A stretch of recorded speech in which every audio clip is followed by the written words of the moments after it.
Welcome back to the Badass Literature Society, where badasses come together to rate and review novels recommended by you. Hi, I'm Michael, This is Barbara. and this month we read The Women by Kristin Hannah.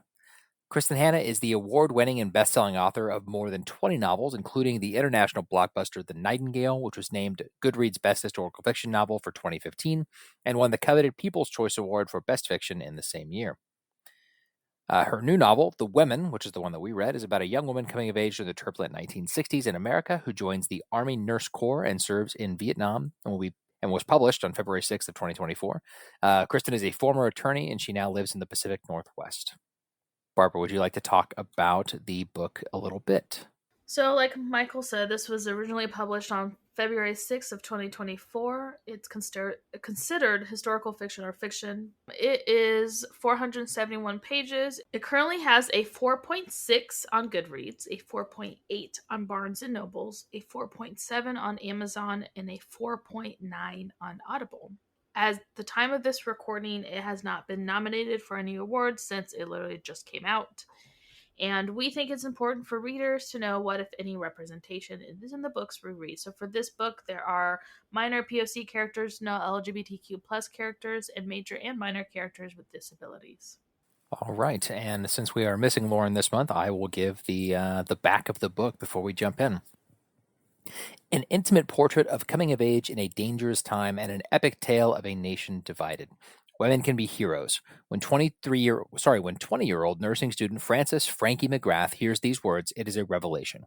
Raised in the sun-drenched, idyllic world of Southern California and sheltered by her conservative parents, she has always prided herself on doing the right thing. But in 1965, the world is changing, and she suddenly dares to imagine a different future for herself. When her brother ships out to serve in Vietnam, she joins the Army Nurse Corps and follows his path. As green and inexperienced as the men sent to Vietnam to fight, Frankie is overwhelmed by the chaos and destruction of war. Each day is a gamble of life and death, hope and betrayal. Friendships run deep and can be shattered in an instant. In war, she meets and becomes one of the lucky, the brave, the broken, and the lost. But war is just the beginning for Frankie and her veteran friends. The real battle lies in coming home to a changed and divided America, to angry protesters, and to a country that wants to forget Vietnam ever happened. The Women is the story of one woman gone to war, but it shines a light on all women who put themselves in harm's way and whose sacrifice and commitment to their country has often been forgotten. A novel about deep friendships and bold patriotism, The Women is a richly drawn story with a memorable heroine whose idealism and courage under fire will come to define an era. Is that a normal thing to always say, like courage under fire? I feel like it's always used during war stuff. Yeah, it's a common phrase Oh, that's related to war stuff. okay. So, what did you think about The Women? And remember, no spoilers.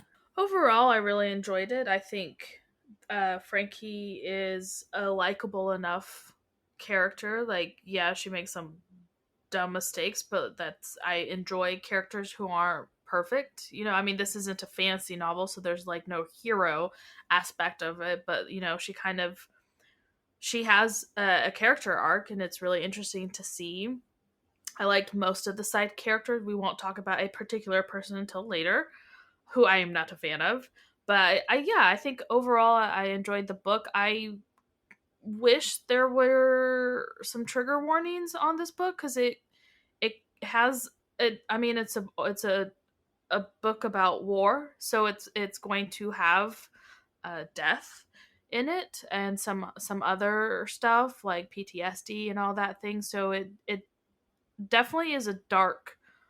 I don't know if I want to call it dark, but it's not a happy-go-lucky book. It So handles some heavy topics. yes, there we go. Heavy topics. I think for me it would have been nice to maybe get some warnings. I don't find that spoiler. I feel like I don't know, maybe that I'm just being kind of sensitive to that, but I don't know. But like as a nurse, it was really cool reading this and seeing how it was. I you don't rare. I feel like I've never read a book with Vietnam. That's not something I feel like most people write about World War I or II. So it was very interesting to get a Vietnam perspective. I thought that was super interesting. I feel like I'm just blabbling on. I didn't think so, but I really enjoyed the book. I thought that it was very well written. The characters felt very, very real, and you were getting, just a third-person view of their life as they're going through it. Like Barbara said, it does deal with some very heavy subject matter, which is maybe to be expected to some extent in a book that's about war. But all in all, I really, really liked the book. I found it hard to put down. There weren't really any points in the book that were like, oh, this is slow. I'm having to force myself to get through it. Like I plowed through this book. I really enjoyed it. So we're not going to go into our individual ratings for now. Got to wait till the end for that. But our group score for this book was an 8.5 out of 10. So would you recommend this book? Yeah, I think I would. I think it's pretty easy to recommend this book to anybody because I don't think that it's really like a niche genre or anything like that, unless you're someone who really doesn't enjoy reading historical fiction or enjoy reading about fiction that takes place during a war. Then maybe that's not the book for them. But otherwise, I think this is a pretty easy book to recommend to everybody. I think it tells an important story about a really important group of people that were forgotten and lost to history for a long time. Yeah, I feel like maybe if you don't like different genres, then if you only like romances, or if you only like fantasy, or if you only like X type of book, then this isn't going to be one for you. But if you're kind of one like us, I feel like we have a very broad, like, yeah, we might focus more on fantasy or sci-fi, or that kind of genre. But I feel like, yeah, I don't see why I wouldn't want to recommend this book. I definitely would, with a caveat of saying it has heavy subjects, and maybe go and maybe ask the person, if I'm going to recommend this, like, hey, do you want to know maybe some trigger warnings for it or something like that, so they are a little more give a heads up type thing for it. But yeah, outside of this, I think if you are a fan of just books in general, if you like to read, I think this is it's a pretty good one. I don't read a lot of I like historical fiction. I'm trying to think though if I've read a lot of like wartime one, like I mentioned earlier. Definitely, I don't think I've ever read a Vietnam one. So I think this might be my first one. I've read a few of. I think, is it World War II? I think it's more of the Yeah, I mean, common we one, were the lucky ones as the last one I could think of right? that you read. Yeah. No, we read the other one too, about Oh, the the spies. spy, the Yeah. code breaker. I think they were code breakers, or no, Yes. they weren't code breakers. They were They were they were code spies. givers. I don't know, something to that effect. So, honestly, I feel like this one was more based on reality, if that makes sense. Like the other one seemed a little more heavy on the romance of the S, whereas this one is like her. You're following her. Hmm. So I think I appreciated that a little more. But yeah, I would recommend this. Yeah, I think like you said, like it's there is romance in this book, obviously, but it's not all about the romance. It's just at the end of the day a story about her life, and romance just happens to be a part of it. For those of you leaving us, don't forget to give us a rating if you like us, and follow us on Facebook and Instagram. Our handle in both places is at Badass Lit Pod. We are also recently on Goodreads. You can find us there as under Badass Literature Society. Also, Badass Lit Pod is our handle there. We'd love to hear from you. If you have a book you want us to read, let us know. Send us a DM or an email or however you want to get a hold of us, and we'll add it to the list. Now, for a short preview of our next episode. Next month, we are reading How to Solve Your Own Murder by Kristin Hannah.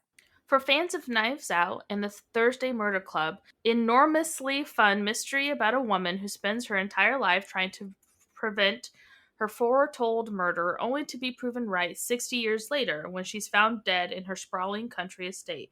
Now it's up to her great niece to catch the killer. It's 1965, and teenage Frances Adams is set at an English country fair with her two best friends. But Frances's night takes a hairpin turn when a fortune teller makes a bone-chilling prediction. One day, Frances will be murdered. Frances spends a lifetime trying to solve a crime that hasn't happened yet, compiling dirt on every person who crosses her path in an effort to prevent her own demise. For decades, no one takes Frances seriously until nearly 60 years later, when Frances is found murdered like she always says she would be. In present day, Annie Adams has been summoned to a meeting at the sprawling country estate of her wealthy and reclusive great aunt Frances. But by the time Annie arrives in the quaint English village of Castle Knoll, Frances is already dead. Annie is determined to catch the killer, but thanks to Frances's lifelong habit of digging up secrets and lies, it seems every enduring and eccentric villager might just have a motive for her murder. Can Annie safely unravel the dark mystery at the heart of Castle Knoll, or will dredging up the past throw her into the path of a killer? As Annie gets closer to the truth and closer to the danger, she starts to fear she might inherit her aunt's fate instead of her fortune. Dun, dun, dun. Interesting. I've never heard this before. I haven't either. It sounds good, though. Yeah. Interesting. Love a little murder mystery. Let's see if we can figure it out. I'm sure you will. Nah. Remember, the second part of this episode is going to be an in-depth look at this book, The Women. So if you do want to read it, stop listening now and come back when you're done. And we'll do a quick trigger warning also for that book. So this doesn't include probably discussions of war violence, PTSD, drug use and drug addiction, child loss. My bulky blender was such a pain to use, I ended up hardly ever using it at all. But the BlendJet 2 portable blender makes blending so easy and convenient, I use it just about every day. BlendJet 2 is portable, so you can blend up a smoothie at work, a protein shake at the gym, or even a margarita at the beach. It's small enough to fit in a cup holder, but powerful enough to blast through tough ingredients like ice and frozen fruit with ease. BlendJet 2 is whisper quiet, so you can make your morning smoothie without waking up the whole house. It lasts for 15 plus blends and recharges quickly via USB-C. Best of all, BlendJet 2 cleans itself. Just blend water with a drop of soap and you're good to go. With over 30 plus colors and patterns to choose from, there's a BlendJet 2 to complement just about any style. I rock the ruby metallic print myself because I'm clearly a certified badass. What are you waiting for? Go to blendjet.com and grab yours today, and be sure to use the promo code BADALitPod12. That's BADALitPod12 to get 12% off your order and free 2-day shipping. No other portable blender on the market comes close to the quality, power, and innovation of the BlendJet 2. They guarantee you'll love it or your money back. Blend anytime, anywhere with the BlendJet 2 portable blender. Go to blendjet.com and use the code BADALitPod12 to get 12% off your order and free 2-day shipping. Shop today and get the best deal ever. It is critically important to stay hydrated. I know I'm always trying to be better about drinking more water. Well, I've got a product that helps you stay hydrated. Liquid IV is the category-winning hydration brand fueling your well-being, and their hydration multiplier is the one product you're missing in your daily routine. In just one stick, you get 5 essential vitamins and 2 times faster hydration than water alone. Use it first thing in the morning, before a workout, when you feel run down, after a long night out, or even on long flights. It's festival season, and planning for faster, efficient hydration is essential. Liquid IV has you covered while you prep before, power through to the headliner, and recover after the weekend. Liquid IV hydrates 2 times faster than water alone and 3 times the electrolytes of traditional sports drinks. What I love most about Liquid IV is that it's super easy to take with you, and personally I love the strawberry flavor, but all the ones that I've tried are pretty great. Also, it's made with premium ingredients. It's non-GMO, and it's free from gluten, dairy, and soy. And the company does some really cool things, too. Liquid IV believes that equitable access to clean and abundant water is the foundation of a healthier world. They partner with leading organizations for innovative solutions to help communities protect both their water and their futures. To date, Liquid IV has donated over 39 million servings in 50-plus countries around the world. Get 20% off when you go to liquidiv.com and use our special code BADASS at checkout. That's 20% off anything you order when you shop Better Hydration today using our special promo code BADASS, all one word, at liquidiv.com. Now, for those of you sticking around for the spoilers, here we go. So we're going to start out like we always start out. Badass Character Award. Barbara, who is your nominee? I feel like the most obvious choice is Frankie. I would have to say Frankie with everything that she endured. So definitely Frankie. I think my close second would have to be Barb. I freaking loved Barb. I think she was my favorite outside of Frankie, obviously, but like non-main character, it would have to be Barb. But I think, and you share Frankie, a name too, so you got that going for you. I know, right? I'm not biased whatsoever. But yeah, Frankie definitely for everything that she endured. I think the most obvious choice for this one is Rye. No, I'm just kidding. It's clearly Frankie. Everything Frankie goes through, she is clearly the badass in this book. Absolutely, 100% Frankie. So let's talk about some of the characters a little bit first. Barbara, do you want to tell us a bit about Frankie. Sure. Frankie is what do you call it? Is it socialite? Is that the right term Yeah, that's for it. That's what? yeah. Like her parents are extremely well off. Well, by proxy, she's well off. Right. She has an older brother. He enlists because her dad's all about war and enlisting in war and being a hero and blah blah blah. So her older brother enlists in the war. She is a nurse, graduates early, and joins the army because they're the only branch that allows her to go straight out of pretty much nursing school, to go to the war. And literally, like, I don't know, the day before or the day after she enlists or the day of she enlists or something like that, she finds out that her brother passed away in the war. And then she goes, and it's pretty much just the story of her learning to be a nurse in the most volatile of way, literally like jumping into the deep end type of learning to do nursing and stuff like that. And she's an extremely capable nurse. And then she, meets her two best friends. I mean, how can you not befriend? I feel like anyone in that situation. And then I feel like the book is broken in two halves. So it's like the first half is her as a nurse in Vietnam, and then the second one is how she is dealing with the after effects of seeing and doing everything that she did, and the just everything, and being a nurse in Vietnam during that time, coming back, and how they didn't get a warm reception like I guess World War One and Two veterans did. I'm not super familiar with Vietnam. I mean, I'm not from here, so I don't have anyone, any family member that participated in that war. And so what I've learned is from school, and school doesn't really, at least here, the school that I went to, we didn't really touch base on Vietnam. So I have this, like, I'm totally going on a tangent here, and I apologize, but like I had this discussion with Michael, and I didn't realize that it's kind of like we don't like to talk about this because, type of a war. And so this was actually really fascinating to me on that part. But anywho, that is Frankie. She's a badass nurse, and you honestly pretty much see almost all the book starts, she's 20. I think the book ends, she's closer to her 40s almost. Yeah, she's in I her late believe 30s, I late think. 30s, I Yeah. believe. I mentioned she does some real stupid crap. But outside of that, is practically, it's her love life. Let's just hear, it's just her love life. But outside of that, she's amazing. I think she's a good friend, a great nurse, and it was heartbreaking to see what she had to deal with coming back. You got to remember that, like you mentioned, like her nursing, like she went from the school straight into like the fire of Vietnam to learn, but that was kind of how her life was too, right? Like she was conservative parents, very sheltered, and then went from that environment to Vietnam.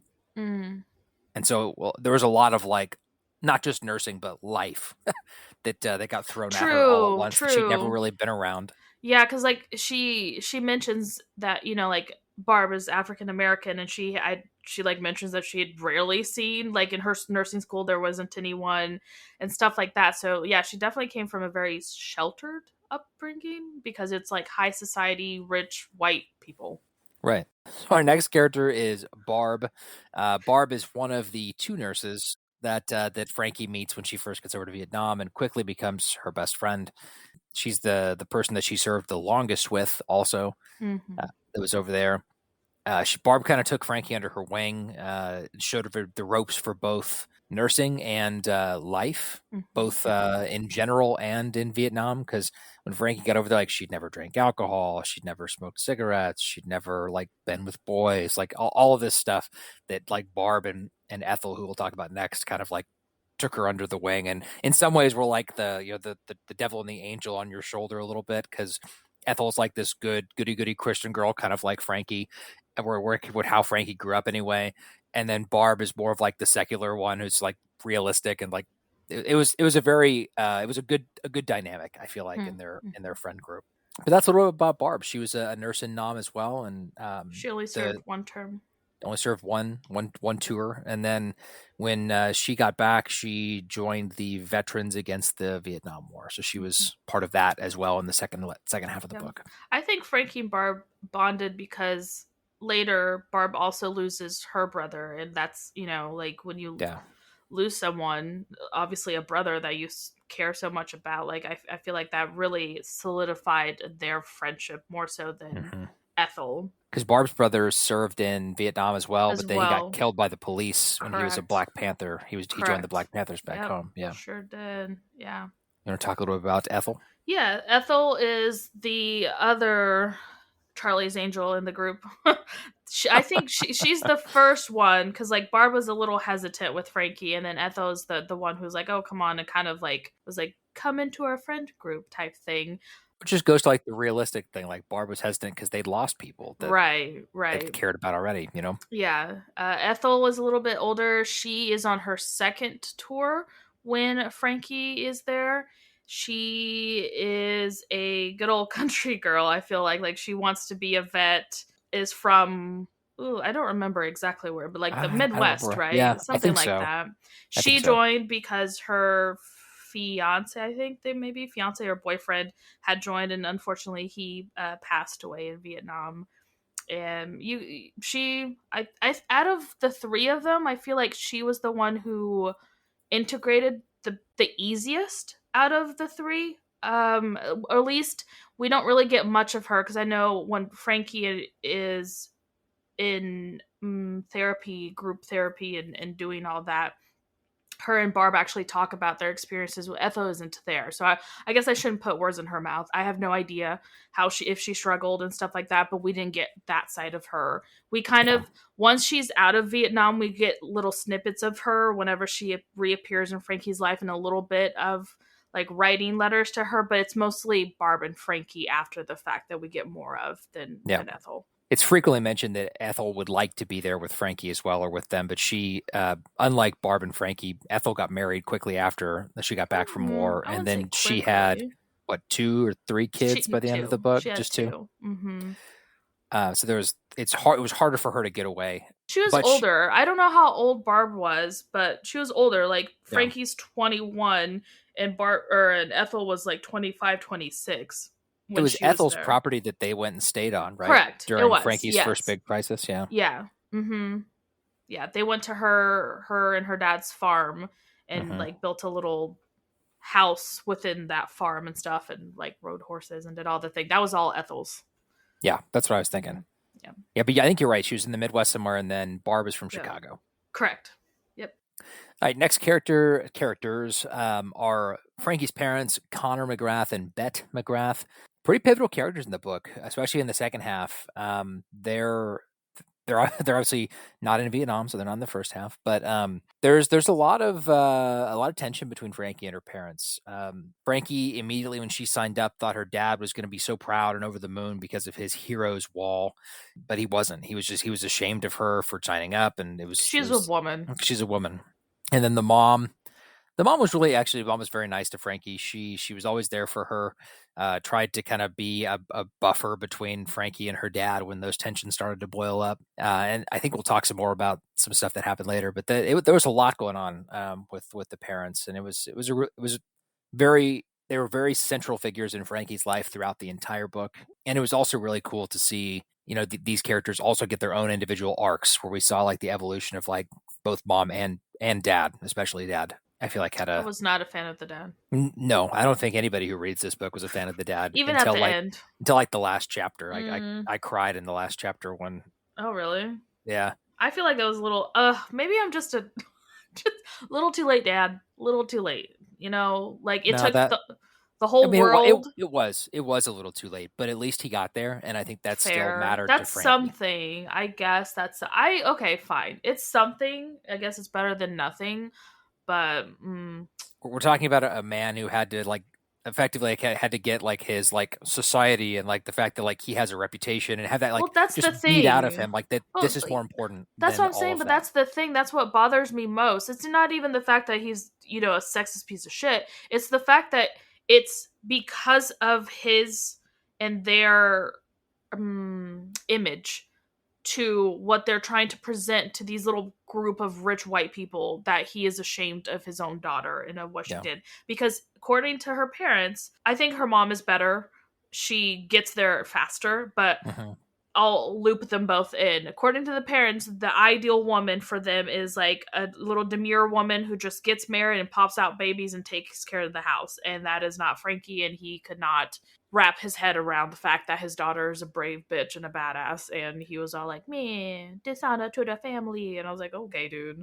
But anywho. I think when the dad finally started to like come around on the whole thing in his arc would have been when Frankie OD'd and he had to save her out in the ocean. Like from that point forward, like that was like the kick in the ass that the dad needed to. Well, yeah, like he saw that how his unreaction to her and telling her to bottle it and not talk about it and all this stuff kind of was a fuse or one of the reasonings why Frankie was feeling that way. Like, was struggling. And I think he finally realized, like, hey, if I don't grapple with my own emotions, I'm going to lose my daughter. Like, not only did he lose his son, almost lost his wife, but now he's going to lose his daughter. And like, I think that was a come to Jesus moment for him to realize, like, obviously the way that I'm reacting to this is affecting my daughter. And I'm not saying like, he held the gun to her head and pulled the trigger type thing, because obviously right. Like Frankie is a grown-ass woman, she makes her own decisions, but like he wasn't helping her when she needed it. And that was, like I said, like baby steps into like dragging Frankie to this point of like no return, what she thought in her life. Yeah. I'm not trying to blame all the father. Like Frankie had a lot of crap dealing with a lot of stuff. It was a lot of issues, but this wasn't helpful. Yeah. Nope. That's true. I'm going to let you talk about your favorite character now. Freaking hate Rye with passion.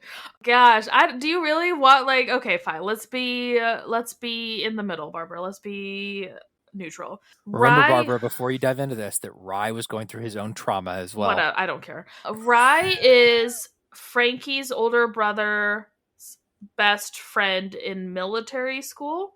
Or they were in the Air Force, so Air Force school, whatever. I'm not sure what. Yeah, they went to basic together or whatever school, but they went to military school together, college together, right? Yeah. But it was a military it was an Air Force school, college school. Yes, correct. And in the very beginning, Frankie clearly has a little girl crush on him, and then he doesn't really pop up until much later in her first tour in Vietnam, and he is like a little pilot person. He's a pilot. He's a helicopter pilot. Yes. And he's all kinds of creepy towards her in the beginning. Okay, I said I was going to be neutral about this in the beginning. It comes on very strong towards her and is very apparent that he wants to get with her. And everyone told Frankie that he was engaged. And so Frankie's like, no. But Rye says, "Oh, but I broke it up," and then they have a relationship, and Frankie is like head over heels. Head over heels. Is that the right? That was right. Head over heels for Rye and all this stuff. They both sign up for a second tour. She leaves first, and when she's back home, and he's supposed to like come like 30 days after the fact, she goes to visit his father. Finds out that he died. And they just get that little notice, like, we couldn't find the body, that type of thing. And then come to find out a little bit later, he was actually a prisoner of war and came back. And she discovers that he lied. He actually had a wife and a daughter. And then he comes back to her life after the fact, trying to be all like, oh, I was going to leave her, all this stuff, and blah, blah, blah. Lies, all lies. Was that pretty good for just a neutral? Rye is the physical embodiment of Barb's warning to Frankie when she first gets to Vietnam and says that the men over here, they lie and they die. Yep, that was Rye. Except he also came back to life. But right. He did lie and then he died. And then he wasn't dead. That's Rye. We'll talk about him a lot more later, and Barbara will really let out her real feelings, I'm sure, when we get to that question. Our next character is Jamie. Jamie is the first doctor that Frankie works with at her first tour in Nam. It's not. She worked with one at the nighttime. You're right. The night shift. Jamie was her first OR. He was like OR. He was like the first surgeon that she worked with. Yes, he was a surgeon. As she started getting into being a surgical nurse. Jamie was a really fun character. He was a really nice guy. He seemed to really care about Frankie.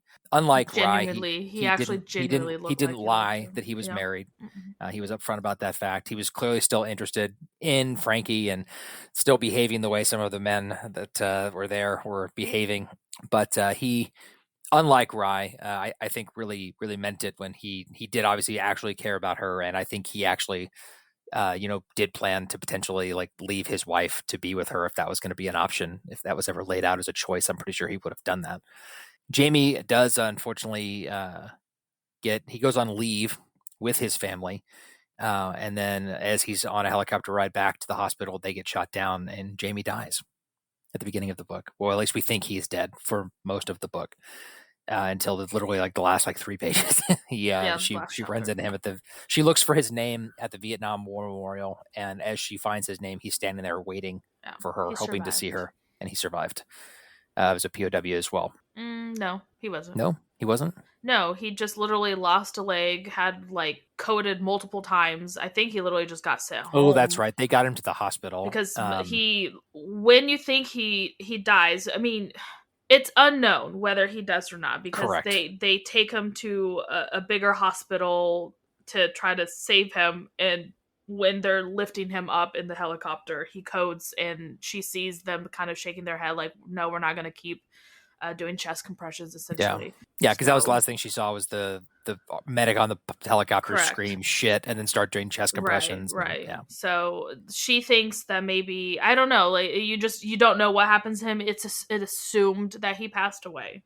Because she never heard from him again, and I think she figured that he would have sent her a letter or something. Correct. But so the first question then: women can be heroes. Frankie believes her future as a wife and mother is set in stone until Rye says this. It is a small comment that tears a big hole in Frankie's perception of the world. These words and her brother's enlistment inspire Frankie to join the Army Nurse Corps. It's a decision founded on the patriotism of the post-World War II era and her family's proud history of service. Why do you think Frankie's parents were so appalled by her enlistment in the Army? Was it simply her sex, or was there more to it? And we'll start with that question. Oof, that's a lot to unpack. See, why do you think Frankie's parents were so appalled by her enlistment in the Army? I think it was multiple things. I think not only was it because she was a woman, but in the way that her parents grew up and the way that she grew up in this high society, women weren't supposed to be enlisting in this thing. That was like a man's job. She was supposed to, like I said earlier, just be your stereotypical, wifey at the time. Like, you marry rich, you bust out a couple kids for this man, you move the family line along, and you're a great little housewife to this man. That's kind of like the society that her parents grew up with, and that's what was expected of her. I think a lot of it was her sex, but also her station. Is that her station in the family, or like in society? Like, she's a quote unquote high class woman. Like, I'm sure maybe if her parents, like if she signed up and she was poor person or something like that, then that would make more sense, because like I'm assuming you get paid for doing this, like going to the war. I'm assuming you get paid. Yeah, you do it. Yeah, it was a paid job. Okay, so it's like, oh, okay, like maybe this was the only job that she could get that paid well. I don't know. I have no idea. I'm just spitballing here, but yeah, I think it's her stature in society and her sex that was both things, the why they were appalled that she enlisted. Was there more? I don't know. I think I answered that. So I think it's both. I think so. Yeah. So yeah. I mean, I think a lot of it, like you said, has to do with her sex. I mean, there's even a line at one point when she is talking to her mom after she finished nursing. She's almost done with nursing school, and she's trying to figure out if she wants to like specialize in something or what she wants to do. And Frankie's mom says like, well, why does it matter? You're just going to do it for a couple of years anyway before you get married and move on with your life. Like, the expectation is that women at her station, to use your word, work for a little bit, meet a man, get married, and then stop working, and that's their life. Wasn't it like the only reason why women went to college back then was to find a husband? Yes. Yeah. She talks about the majoring in, what is it? Like, I can't remember the term, but it's like the joke about like that I'm just there to be a housewife, like to meet my husband and move on. So I think a lot of it was that. I think a lot of it was her sex. I think there was more. I mean, it was that, and like you also said, like their cultural standing, like it was important, and it was big for like a man to go off to war, especially to her dad, because that's like the entire thing with him. But women weren't supposed to, and like that was clearly not just an opinion that her parents had. That was clearly an opinion that most of America had when she comes back later. But yeah, I think that's what was going on there. How do you think Bet and Connor's own family history of service impacted their opinion of her choice? Like their own family history of service was just the fact that I think their fathers served in wars, except for the dad, Connor. He didn't serve because, I don't know, his eyeballs weren't good. I don't remember what the reason was, but he couldn't serve. So I don't know why. I don't know. I don't know how to answer this. I feel like their parents are stupid, so. I think the history definitely impacted the opinion. Like Barbara said, like, yes, both of their dads served. The men on the Connor's side of the family had all served, like going back multiple generations. Connor was not able to serve because of some medical issue that did not allow him to. And I think on some level, while he was proud of his son and maybe even like secretly proud of his daughter, he was also jealous because he was not able to do those things. He has this wall of heroes that he clearly was brought up in a family where like the war, I mean, and as they should be, like the veterans of the country should be lauded with praise for the things that they've done for our country. And I think that because his family had such high praise and high, they looked at those people that way. And then to find out he couldn't ever do that, I think that took a shot at his psyche a little bit. I think that in some ways impacted his opinion on her choice and even the son's choice. But moving on from there, Frankie arrives in Vietnam filled with idealism and hope. She wants to make a difference, but almost instantly she is thrust into the truth of war, the trauma, the heartbreak, the fear. She thinks that she is too inexperienced and she's made a mistake. It is Ethel who talks her through this and gives her comfort. How does this friendship change and grow over time? And how do Ethel and Barb change Frankie's view of the world? I think their friendship changes and grows dramatically over time. I mean, they're kind of in like a little bubble over there, and the people that are in these traumatic situations, they bond very quickly, and their friendship becomes one where it was initially like, okay, Frankie's the new girl. We're going to at least get her up to speed on everything so that, she could do her job. And it quickly becomes like they really click and they connect and they become friends on a lot deeper level. And I think that if you were to ask Frankie, even at the end of the book, like Ethel and Barb were her best friends, how do they change her view of the world? I think that Frankie, like we said in previous, that she grew up very sheltered with a very sheltered view of the world where she wasn't exposed to a lot of the things that were going on in the outside world. And Ethel and Barb opened her up to those things in different ways, since they obviously being one, a farmer's daughter from the Midwest and a African-American woman from, the big city of Chicago,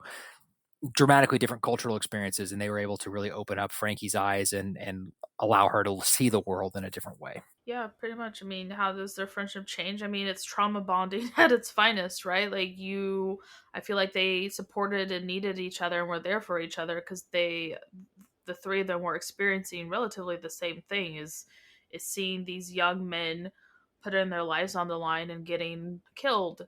And then they would go and on their days off, they would go and take these trips into the villages to do as much as they could for the Vietnamese people, and that was bonding and seeing all of that. So I mean, how do you not become friends with that? Like, they're literally each other's lifelines in this really scary environment that they're having to deal with and be strong with, and they are literally supporting each other through it all. And even outside of that, like I feel like if Frankie was more honest with them, I think they would have tried helping her, but like she kept trying to hide things from them because she was ashamed of the stuff that she was doing. And then that kind of, but like they were there for her through thick and thin and everything in between.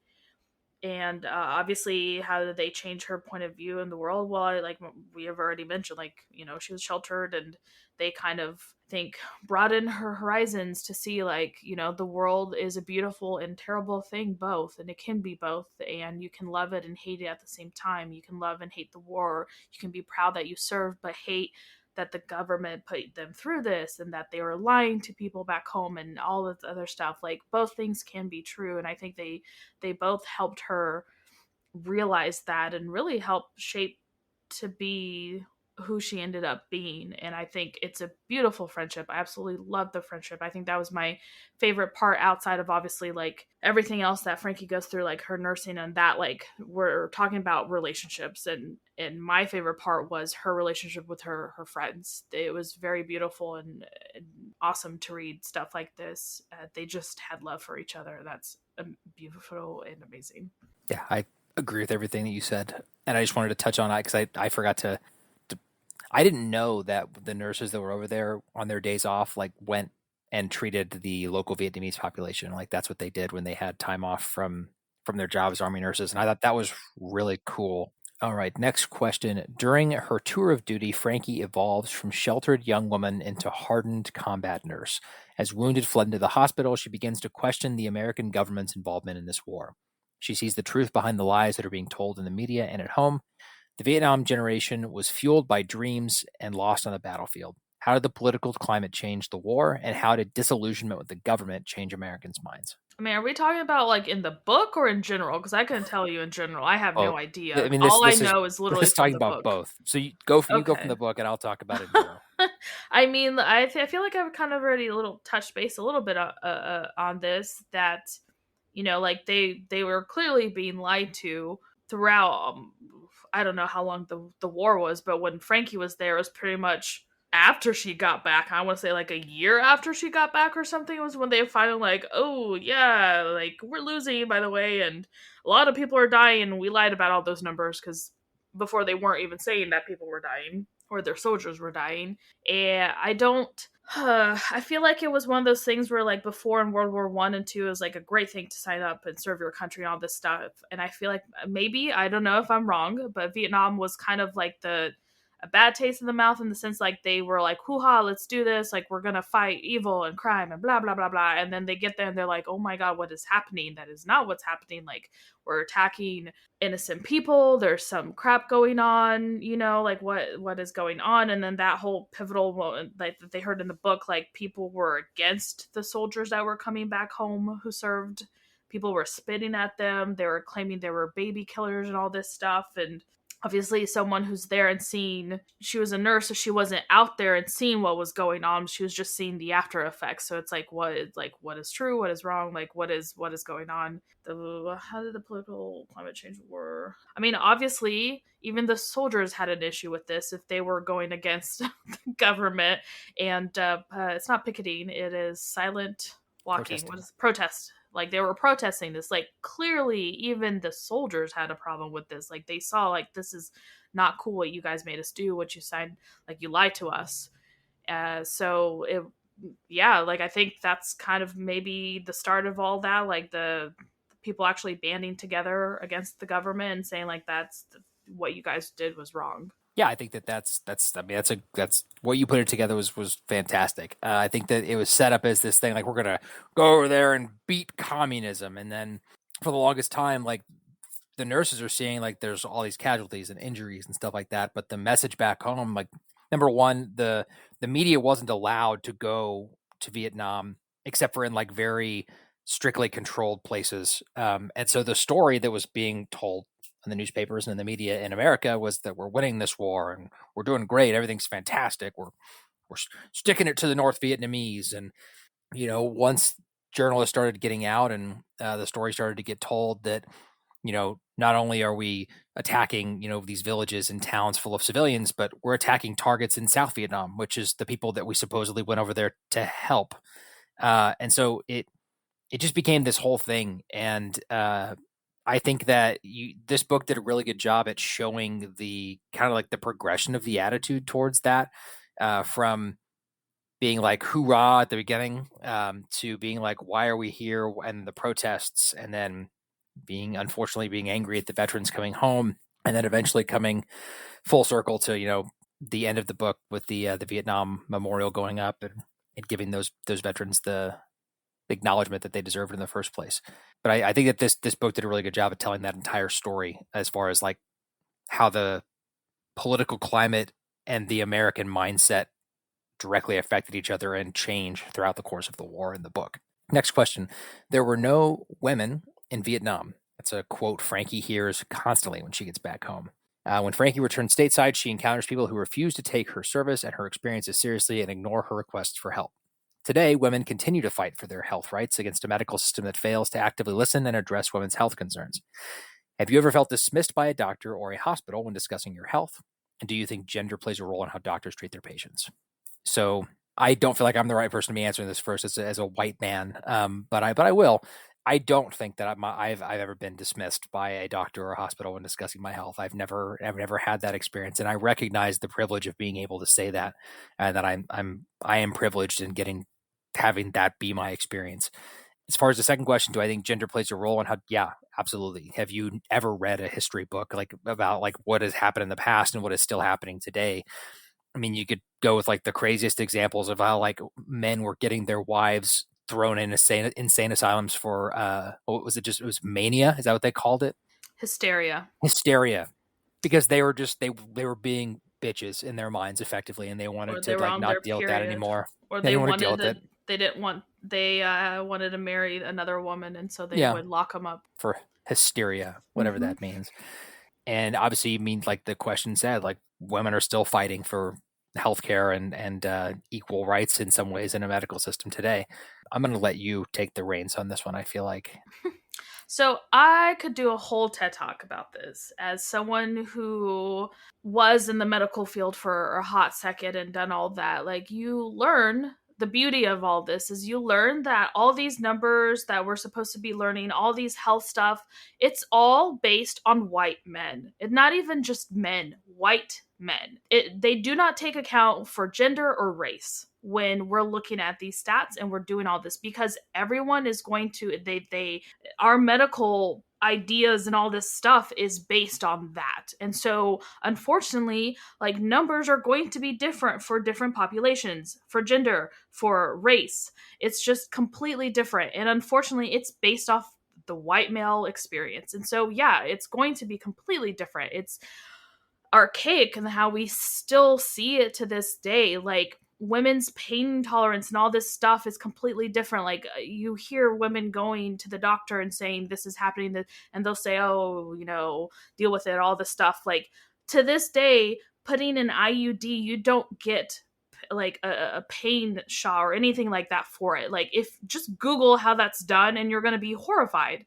Like, it's insane. It is completely and utterly insane. Have I? Yeah, 100% I have. Like, I just had it the other day going to a doctor, and I'm going to see a new one because I didn't like the implication that they gave me. So it's just, yeah, of course. Like I said, I could spend years upon years of talking about this. Gender and your race have a huge impact on how doctors or how you're medically treated in our society, and we have a long ass way to go. A long ass way to go. Even get close to where we need to be. And to address one thing at the beginning of this question, like it was absolutely infuriating in this book to have her continue to run into like this is a woman who she served in Vietnam, and she was going to the VA because she recognized there was something wrong with her and she needed help. And to have like them say, you don't belong in this Women group therapy didn't session. go there. There were no women in Vietnam. Like, and then when she you says what didn't she serve did, in combat, like, right? Exactly. That was the whole thing. oh, Like, that you just didn't see pissed me combat. off. Oh, okay. Like, and like the thing that makes me even angrier about it is that obviously this stuff was happening. Like, a lot of this is true. Not this story. This is a fictional story about fictional people. But if you think about like Frankie's, struggles with her mental health and how it just got worse and worse until she finally hit rock bottom, that wouldn't have had to have happened.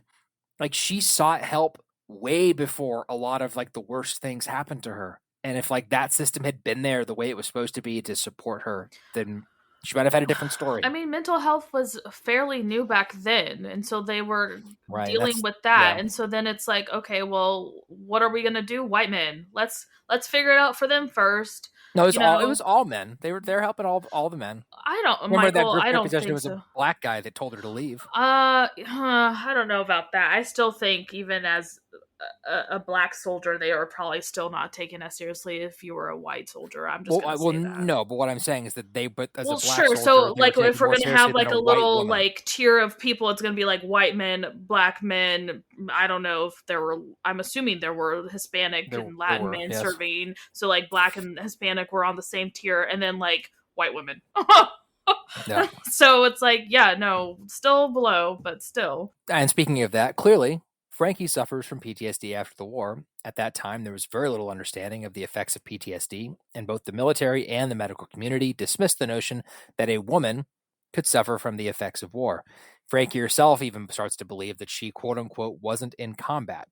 Was she? How do you define being in combat? I think so. Like, just because you don't have a gun and you're shooting at people, like, you are literally in there. Like, she was worried about her life as well. Like, Jamie was a doctor and he almost died. Like, he didn't see any freaking combat, but, like, he was there in the thick of it with everyone else. Like, I don't think saying, like, oh, you don't have a gun in your hand or whatever the case may be constitutes as that. I don't know. I've never served. I can't say. Maybe someone else would feel differently. Clearly they did. But I think that was silly to think that. Like, she was there helping them. She was putting them back together. Dear God, like, do you even know how traumatizing that is to see these young boys, literally like 17, 18-year-olds. I don't know. Back then, was there an age restriction? Yes, there was. It would have been 18 and Oh, because older. I mean, I feel like she was saying like they barely looked like they were 17. You know, Well, like, think about what an 18-year-old kid looks I like. guess I mean, they that's look like a true, kid. right? So, you know, she's like, you know, it's crazy. Like, these, yeah, of course she was. I think, you know, she was there too, experiencing the same thing, just different but similar in the sense that, like, you're seeing colleagues die and Yeah. you're trying to save them and you're losing them. Yeah. The reason that I think that, yes, she was in combat is just compare, like, if we're looking at her era, compare her time as a nurse when she gets back home to her time as a nurse in Vietnam. There were a couple times people came in back home that had like gunshot wounds and stuff like that she had to deal with. There was never a time in the home hospital where she had to duck because there was incoming mortars. So to be like she wasn't in combat because she wasn't taking direct fire is just complete bullshit. Like there were times in the book where like the Vietnamese or the Viet Cong were firing rockets at hospitals and stuff like that. Like, yes, she was in combat. Absolutely. Hard stop. Like even what she was dealing with is even like more traumatic than if you put like if you're talking like a nurse in like modern day Chicago working at like a hospital in like a bad area where they're getting like tons and tons of gunshot wound patients. That's still not the same as what she was dealing with and what any nurse is dealing with in a war zone. Let's see. Next question. Over the years, Frankie is more and more affected by her PTSD, although she has no way to understand it and no one to help her deal with it. Her symptoms make her feel more alone, more of a failure, but she tries valiantly to soldier on. It is until her miscarriage and Rye's return from the Hanoi Hilton that she really begins to spiral out of control. This is when her mother gives her drugs to take the edge off. These highly addictive drugs were advertised and prescribed to women as quote unquote mother's little helpers. Why do you think such ads existed? How did you feel about Frankie's coping behavior? And how did Frankie's mental and emotional health journey make you feel? I mean, these ads existed because this is, again, I mean, this is like the modern example, modern, less extreme example of sending the women to the insane asylum for hysteria. If they were exhibiting, irritating symptoms like, God forbid, feeling and showing emotion or, anything along those lines, they were given these drugs. Mother's Little Helpers were literally Xanax, right, Barbara? Was the main, was there were sleeping pills and there was Xanax No, I don't pills, I think it think, was right? Xanax. They said it I in could the have sworn book. it was. Yeah, and I really thought that it was No, it's Xanax, not. but I don't think it's Xanax. It's. I don't have the book in front of me. Valium. Yes.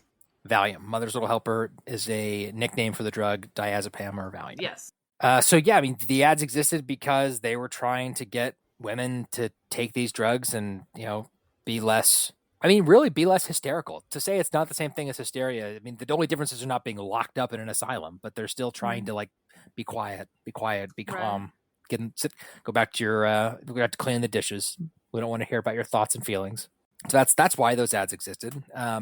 Obviously, Frankie's coping behavior was pretty destructive when she got back. Not only was she taking these drugs that the mom gave her so it was like Valium and sleeping pills, and then there was like a third pill. I think it was some sort of like an upper to like wake you back up after you took the pills to make you go to sleep. That's obviously bad, especially when she starts abusing them and taking too many. And then the fact that she's like drinking like half a bottle of gin every night, or more by the end of the book. It was not good. She was not coping well. And how did her mental health and mental and emotional health journey made me feel angry and frustrated because she needed help and she tried to get help. She recognized that she needed help, which for the record is a huge step for people that are in these situations and are struggling with their mental and emotional health. The fact that like before she even got anywhere near rock bottom, she's like, I need help. I recognize that I need help. And the first person she goes to help for is her mom. and her mom gives her freaking drugs to calm her down.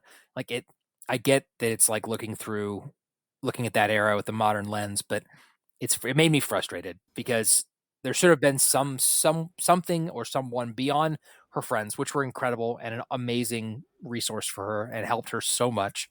But she should have been able to realize she needed help and find it and not be just like brushed to the side. I mean, you said that like the mom just gave her these pills. You have to remember everyone is affected by medication very differently. So clearly the mom took these and didn't have a problem.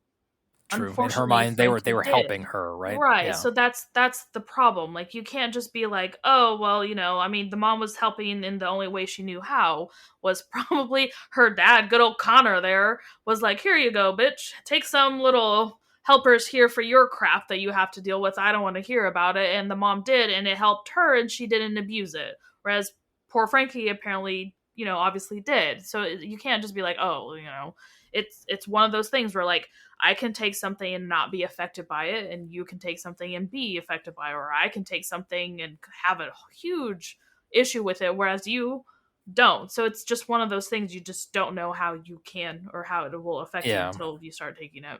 Well, the other difference is like dosage too, right? I assume Valium has. Yes, you're not. Well, first off, you're not supposed to be drinking on it. Like that's a huge no-no. So she was doing that. So yeah, no, yeah, and obviously she was self-prescribing it, and that's like the worst thing you can do. I'm just thinking, and that's the other thing. I'm just thinking, like with let's just say, like for example, like we find out, Barbara, that you are suffering from ADHD. Like you can't just start taking my ADHD medicine. No. Because you're probably going to need a different dosage, maybe a different medicine entirely. Like you can't just, it's not the same for everybody. It's not like penicillin where it's just like, No, these mood stabilizers and stuff like that don't work the same on everyone. It's completely different, and how you react and how your body reacts to it is completely different. So yeah, that's a whole innovative thing in itself. Why? I mean, Michael said it. Why did they exist? Because women weren't allowed to have the same feelings men were. Like we were only supposed to be happy about our life and not bitch about it. And as soon as we start showing emotions that are stereotypically emotions for only men, like anger or being upset and all this stuff, or maybe we're crying too much because hey, we just lost our third child and all this other stuff, and like postpartum depression is a thing. They didn't study that back then, so what do? Here you go. I'm pretty sure that's what these were originally made for, were for postpartum depression. So it's like, okay, great, here you go, get over the fact of you don't even know what you're dealing. So it's just a lot. Obviously Frankie tried. People were dismissive of her. So what are you going to do? You self-medicate is what you do. And unfortunately, Valium literally gives you suicidal thoughts. And she was over prescribing it to herself, and then sleeping medication because she couldn't sleep because she was having nightmares, and like every little thing she was trying. Like that's how she was trying to cope with it. Unfortunately, it was in the worst of ways, mixing alcohol with medication. How did Frankie's mental and emotional health journey make you feel? A lot. It's a lot to deal with. Like seeing her struggle with this and seeing how she actually did try multiple times to get the help that she clearly needed, and everyone was turning a blind eye. Like it's sad to see that this was actually truly happening to these people, and not just the women, but the men too, and they weren't taking it seriously, more so for the women too. And it just sucks. Like it sucks that they had to go through this and they felt like they were alone on it. And I absolutely loved the fact that she went back to school and became a psychologist for women who were dealing with this. I thought that was such a beautiful ending for her. Honestly, I loved that, because she obviously saw that there was a need for it. And she's just one of those people who's like, okay, like I'll do it myself. I'll do it myself, because there's nothing there for people. And I know I'm not the only one. And she realized it. She wasn't the only one who was dealing with this. And I thought that was amazing. I thought that was a fantastic ending for her too. I agree. Buying the ranch in Montana and turning it into a place that women can come for the help. I thought that was yeah. But I mean, turning it. What I was meaning was turning it into the thing that she needed. Correct. It didn't exist. She created it. Like you said, she's like, oh, that's fine. I'll do it myself. There's a need for it, and I'll do it myself. So I thought that was a pretty epic way in a lot of lot of the ways for her to have the ending of the book before she goes to the memorial and all that. All right, folks, buckle in for this last question because your girl Barbara is going to have some heated feelings. Here we go. What should Frankie have done when she learned that Rye was alive? Did you see his betrayal coming? Should Frankie have seen it? What were the clues she missed? And do you believe Rye really loved her? No. Rye never loved her. That is not love. That is a lust, and that's what it is. It's a grown-ass man playing with someone's feelings because he obviously knew she was interested, and he took that and he gaslit her. And freaking, I did not like Rye from the beginning. Did not like him when he was first introduced. I get it that he is technically the fuse that lit that fiery passion of hers to want to actually fight in the war. Like, I understand. That's the only, irony of the that. only good thing about him was literally that, was saying like, yeah, women can be heroes. That's it. Everything else about the man is disgusting and sleazy, and I freaking hated him. Never liked him from the beginning. And when he came in the middle after she lost Jamie, who I was a little iffy on, but at least he was honest and he didn't like push her buttons and wasn't so demanding. It was like, okay, I understand your boundaries. You set your boundaries. I'm not going to cross it. Whereas Rise literally lied to her face. He literally, and she's like, oh, like I asked him, like, are you engaged? And he said no. Yeah, okay, fine. Technically, he didn't lie. He wasn't engaged. Guess what? He was married. But like, that is a lie in omission, my guy. Like, that is, you lied and gaslit to completely. Oh God, he is everything that I hate in a man. Let's see here. Did you see his betrayal coming? Yeah, I figured that this was going to happen. When we learned about the POWs, I was like, $10. That's what happened to him. I was just saying. I just want to say, Barbara didn't just see his betrayal coming at multiple times in the book. At one point, she saw. I was quite a bit ahead of her in this one, and at one point, she's sitting there next to me reading, and she gets to the point where they're talking about the POWs a lot, and she's like, "Son of a bitch." And I was like, what?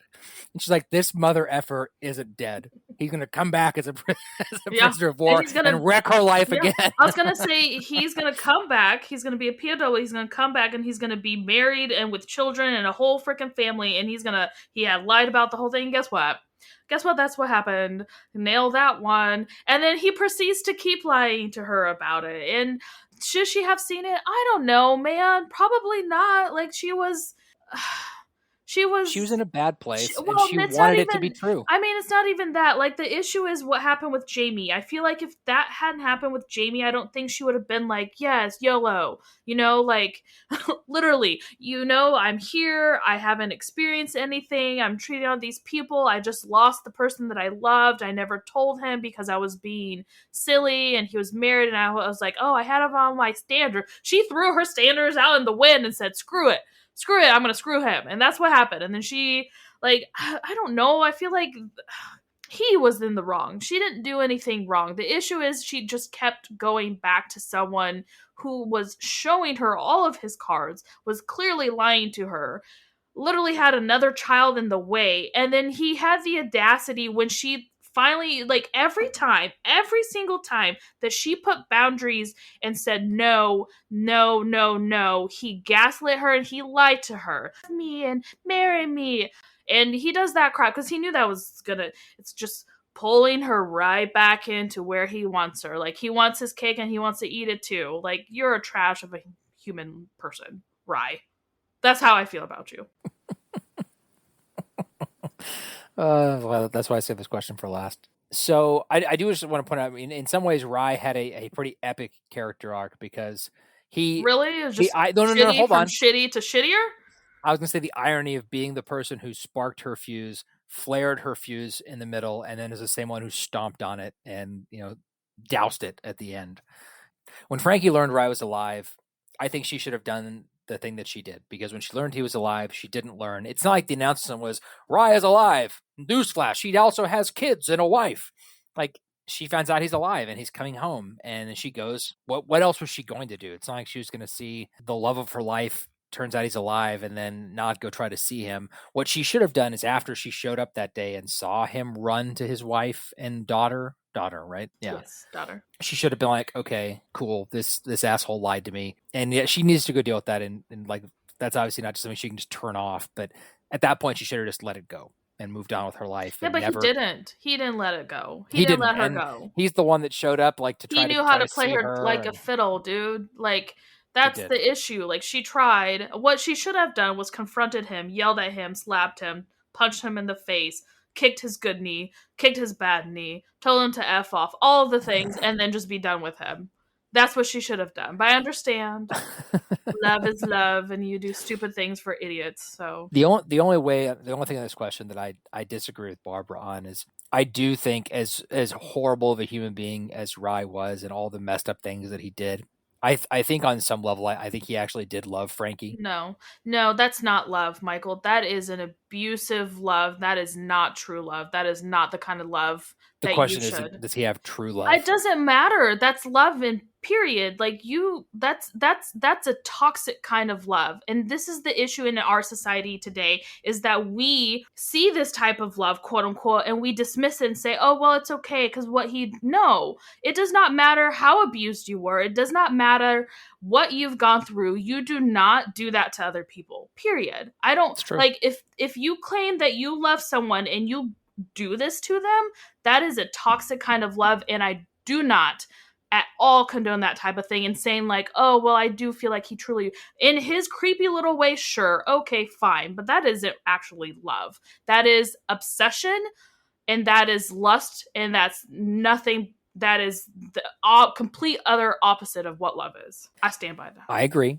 All I was going to say is I think that when both he and Jamie were talking about how they wished they'd met Frankie earlier and they wished that they didn't have all these things that were tying them, I think that some part of that was true. Sure, but like, I don't think her and Rye were good for each other. No, they weren't. Like you said, it was lust from the beginning. They both didn't have feelings of love when they met. They both had feelings of lust. No, I don't think so. I think Frankie was honest. I think hers was true. I think Do you think she really loved him? I think so. Yes, 100%. 100%. Then let's talk about our individual scores for this book. What was yours?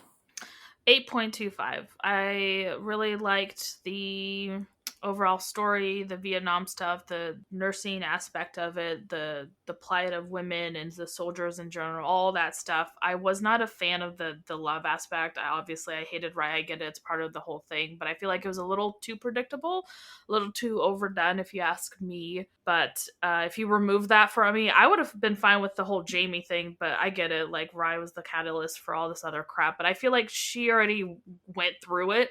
You didn't have to have the Rye aspect too. I really don't feel like that, but I think that's kind of the only that and the dad. But it's another aspect of the whole thing. I get it. So that's 8.25 for me. It was an 8.75 for me. I really enjoyed this book. I felt like it. I didn't want to put it down, and there were definitely multiple nights where I stayed up later than I should have reading. I thought it was a really compelling story. It was a story that was important to tell about people that a group of people that are not talked about enough. And this isn't just Vietnam. This would just be the women in war period. And I really enjoyed the story. And as someone who doesn't normally enjoy romance, I won't say I enjoyed the romance aspects of this book, but I do think that they were an important part of telling Frankie's story here. Mm-hmm. I think we'll agree to disagree on that. Like, we can. Homegirl went through a lot. There was no reason for more of that. Like, you could have even done the whole, like, it was Jamie and she was gutted about that. And then, like, she meets Henry, and then the whole child loss, though. You can still do all that. Or you could, I guess, do part of the right thing. I don't know, man. And a lot of the reviews on Goodreads that are less than, like, 4 or 5 stars talk about, like, how, oh, my God, they put this woman through so many things. Right. So much. But anyway, I did truly, really enjoy the book, hence the 8.75. Our group score for this one, obviously, is an 8.5 out of 10, which is pretty high also. So in closing, make sure you're following Badass Literature for free in your favorite podcast app. Give us a rating and leave us a review if they allow you to. Also, don't forget to follow us on social media. Our username is @BadassLitPod on Instagram and Facebook. And again, we're also now on Goodreads under Badass Literature Society. Have feedback about today's episode? Contact us by writing to badassliteraturesociety@gmail.com. You can also send us a DM or leave a comment on Instagram or Facebook. And with that, thank you so much for listening. I'm Michael. I'm Barbara. Bye. I'll see you next time. Let us know what you think about Shitty Rye.